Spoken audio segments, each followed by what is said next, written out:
ერთ წელში, როდესაც პატიმრობის ვადა ამოიწურება, ასეთია ციხიდან გზავნილი დაპატიმრებული ქალი ჟურნალისტის მზია ამაღლობელის ეს გზავნილი საპატიმრო დაწესებულებიდან მისმა ძმამ გამოიტანა მალხაზ ამაღლობელი დაპატიმრებულ დას 2 საათის განმავლობაში ხვდებოდა რუსავის ქალთა ციხეში და როგორც მისგან ხდება ცნობილი არც დღეს და არც გუშინ, როდესაც მიხეილ ყაველაშვილმა შეწყალების აქტი გამოსცა დაპატიმრებულ ქალ ჟურნალისტთან პენიტენციური სამსახურის წარმომადგენლები არ შესულან და მისთვის დამატებითი ცნობები არ მიუწოდებიათ. მეტიც ახალი დეტალები ხდება ცნობილი, როგორც ირკვევა რუსთავის ქალთა ციხეში პატიმრები არიან სრულ იზოლაციაში 7 საათის შემდეგ მათ არ აქვთ შესაძლებლობა რომ საინფორმაციო გამოშვებებს ადევნონ თვალი და როგორც მზია ამაღლობელის ძმა პირველებთან საუბრისას განმარტავს ციხეში პატიმრებს უთხრეს რომ უამინდობის გამო არ აქვთ ცნობა მათ სხვადასხვა ტელე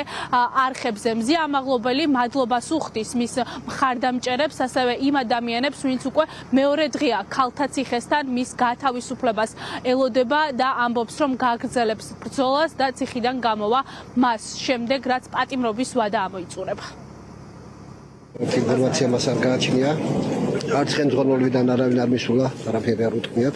არც დღეს, არც გუშინ ბატონო მალხაზ. არც გუშინ, არც იგი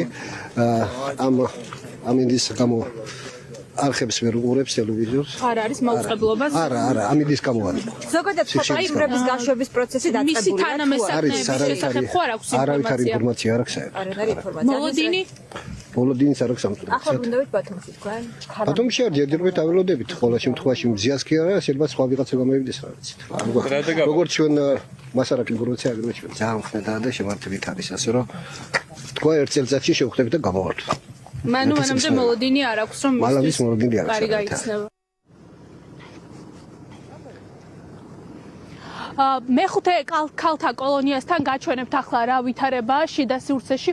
შეინიშნება გადამღები კამერა, უნდა ვივარაუდოთ რომ ეს არის პენიტენციური სამსახურის, თუმცა ჯერჯერობით უცნობია ტოვებს თუ არა ქალთა კოლონიას.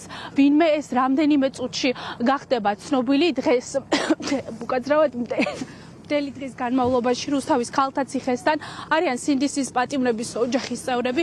მეხუთე პენიტენციურ დაწესებულებას ესაზღვრება მეექვსე ციხე, სადაც არის საბას ხვიტარიძე, აქ არიან ასევე მისი ოჯახის წევრები. ისინი პირველებთან საუბრისას ამბობენ, რომ არ აქვთ იმის მოლოდინი, რომ დღეს საბას ხვიტარიძისთვის გაიხსნება ციხის კარი, თუმცა რჩებიან აქ და სოლიდარობას უცხადებენ პატიმრებს.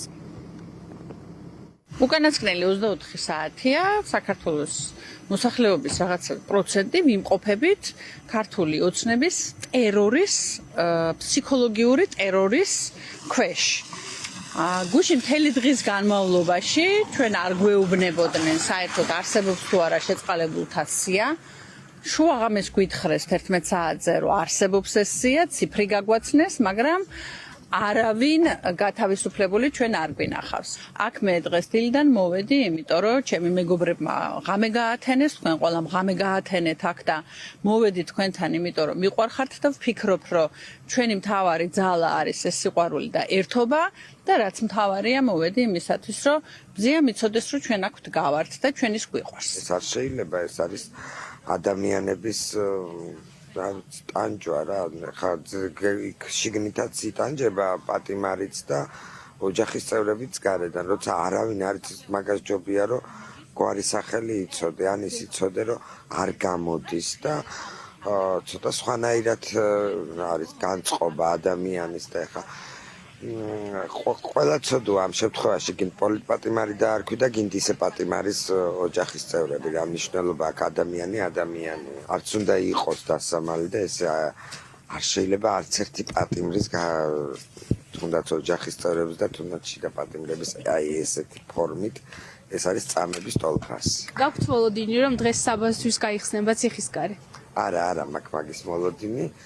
ჯერჯერობით ყოველ შემთხვევაში ვერაფერ წინა პირობებს ვერ ვხედა, უბრალოდ მაინც ყოველ შემთხვევისთვის რამე რო იყოს, მაინც მინდა რომ ამ თორში და ყინვაში ჩემი შვილი ქუჩაში არ იყოს.